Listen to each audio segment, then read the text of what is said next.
G'day, today we have got a Dacia Duster, however you want to pronounce it. Little 1.5 DCI, and we're going to be jumping straight in and doing a timing belt on it. The first thing we're going to be doing, disconnect the battery and undo the cap off the coolant reservoir, because we need to go underneath and drain the coolant out because it's having a water pump as well. As you can see, I got the vehicle in the air, driver's side front wheel off, and all the plastics covering the bottom end of the engine. You need to remove them. Now this one already has been cable tie stitched. I don't know why, perhaps it's been broken or somebody's been lazy to change that filter, who knows. But we have got the coolant drained out now into our lovely little receptacle. Now I've got the vehicle back down to working height. What we need to do is get yourself a jack, look at my torch, or a block of wood. You need to go on the bottom of the sump, and we can come up now and remove the engine mount. To remove the engine mount, undo your fuel line, pull it back out of the way, make sure it's not going to flop forward, like so. There's two little clips on the top there. We undo the fuel pipes, and then the 16 mils holding the engine mount on. And we can just pull that out of the way. And a little tip I like to do is leave all the bolts in so you're not getting them mixed up. Now that engine mount is out of the way, we need to get the top timing cover off. And there's some little clips around the side you just undo. And also there's a little like plastic grub screw in the middle there. And once you've undone that cover now, you should just pull off. Nice and simple. And then we can get around now and start timing this engine up. Now to get this engine timed up, you do need two pins, one for the camshaft and one for the crankshaft, and I'll show you where the crankshaft one goes now. It's just on the side of the block underneath the start motor. It is quite fiddly to do. I can't really show you on camera, so I thought I'd show you in a diagram. And what it does, it goes through the block and it locks on the webbing of the crank, and we know that that engine will be at top dead. And then we can get it all lined up, and I'll show you where the camshaft pin goes now. Right, let's get this engine timed up. Now I have put the pin in the crankshaft on the webbing there. Now what we need to do is get an 18mm turn crankshaft.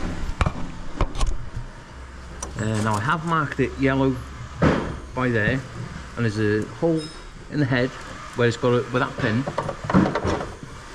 has got to slide in. What we're going to do now is jump on the 18mm, turn it over until that engine locks, like so, and we can get our pin in. That'll slide in beautifully. Now before we go taking the timing belt off, what we need to do is slacken off the 3 bolts on the camshaft pulley, because it is a floating pulley, and we can do everything now from underneath pretty much. Now let's move around to the crank pulley, 18mm on your Milwaukee, and then undo that centre bolt, and that pulley will just come off now. And then we can get access and remove the lower timing cover. Now we're back underneath the vehicle, and let's get this belt off. 13mm on your tension at the top there, and we can, if you can see it, back it out with our fingers. The tension will come off. Let's just chuck it there, and then we can pull this timing belt off. And then once the belt's off, we can make a start on replacing the water pump. Now we're at the water pump stage. Now there is a plastic cover that you've got to take off, which is that one there, which is held with 8mm. Now to get it off successfully, you can squeeze it past the tensioner sometimes, but wherever I put it, by there, for the sake of one bolt, I've taken it out. And with it being a little bit colder, plastic's going to be a little bit more brittler, and it'll probably snap, and we don't want to be snapping timing covers. Right, let's remove the 8mm now out of the water pump, and we can get it out. And don't forget to catch all that greasy antifreeze, because you don't want it on the floor. Even though your floors are wet, you don't want antifreeze on the floor because it is greasy as anything. Now once that water pump is out of the way, this metal gasket, be extra careful with it, because you can it'll slit your fingers quicker than anything. It is connected to the oil pump gasket, and what you need to do is just work it back in two with your fingers. I have already broke it off, and it just snaps off 2 little nibbles at the bottom. That is going to cut your fingers if you're not careful and you're pulling at it. So anyway, let's give it a clean up. Now we all know by now that my preferred timing belt kit is Shaft INA, absolutely awesome quality.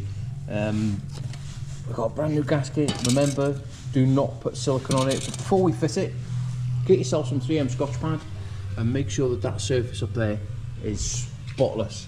Now one of these bolts is going into a water jacket, and what you need to do is put some liquid PTFE on it. Once all that water pump now is all back on, you put that plastic cover, we can go ahead now and chuck the timing belt on. I've already put the tensioner back on. Now on these belts, there is little white lines, and they mark up.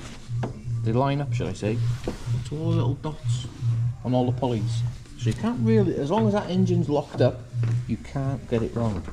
Now once you put that belt on, remember these bolts in this pulley need to be slack. And what we're going to do is get a 6mm Allen key. We're going to turn it with the arrow anti-clockwise. I'm going to put the tension on it.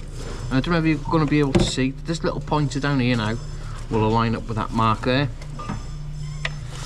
And you should, or you might, let me just slacken it off again to show you. You might see all these pulleys turning. And once everything's lined up, like so, we're going to torque it. Switch it on. And we're going to torque it up to 20 and get it lined up properly. A little bit too much here. Let's just back it off. Once everything's lined up correctly, we get 27 Newton meters now. And get that centre bolt torqued up to spec. Perfect. Now we've just tensioned the belt, but before we tighten them camshaft pulleys up, what we're going to do is jump round to the crank. We put the crank pulley back on. I'm going to torque it. I don't know if you can see it, the light might be a bit bright, but we've got 120 Newton meters and then 90 degrees. I've put a little bit of yellow pen on the bolt there, and you do this with that pin in, and we can get it 90 degrees. Now once that bolt's torqued up to spec, we can just grab it, turn it back ever so slightly, and then turn it clockwise, and you'll hear it go clunk, and then you know that that's on the lock. Like that, can you hear it? Well, that is perfect, and we can go up the top and finish it all off. Now we're back down at working height. We have got the camshaft pulley which is locked up to 14 Newton meters. I put my own little marks on the back here on the fuel pump. We're going to remove the pin out the crank and the cam. Well, I'll do that one now. Remove the pin out the camshaft, and we're going to turn the engine over twice. Make sure all the lines mark up, and I'm just going to put it back together. Now as you can see, I've got the vehicle all back together. We have put the correct coolant in it and made sure it's nice and full. There is a little vent valve around the back here that you just undo as it's going into the heater matrix. Undo that, wait for the water to come through, and then put it back on. Now all we've got to do is get on the key and give it a big start-a-rooney. Stick your camera there for a minute. Oh, because we've had the fuel lines disconnected, make sure to give them a good few pumperoonies. Then we can get on the key and start her.